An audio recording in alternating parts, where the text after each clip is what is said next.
Good morning. This morning we're talking about backpacks, and especially children's backpacks.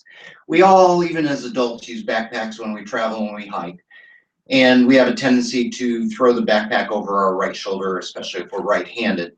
But when I see children walking to school today, I notice that the backpacks are getting larger and larger. Unfortunately, they're getting larger faster than the children are. So let's talk about what the problems are, and then let's get solution-oriented. Your children are bringing books and paperwork home, and let's say the average child weighs 60 pounds. They're carrying what would amount these 3 books to be 10 pounds of weight in their backpack. This represents about 16 or 17% of their body weight. If you and I at 150 pounds strapped on 15 to 20 pounds onto our back and walked around, what we would see is exactly what the children experience, and that is a pulling back on the spine. You and I as adults, our spines are fused in terms of growth of our bony end plates. Children's bones are still growing, and they're vulnerable, much more vulnerable than adults.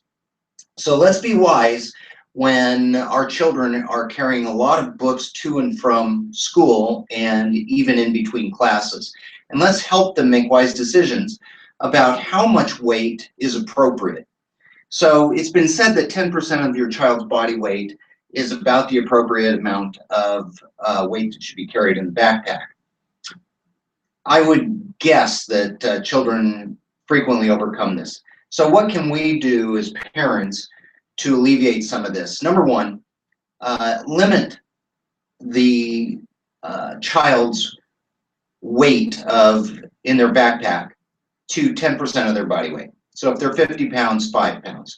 This represents 3 books, which is easily what a child would carry. So what happens if a child comes home and they have 3 books?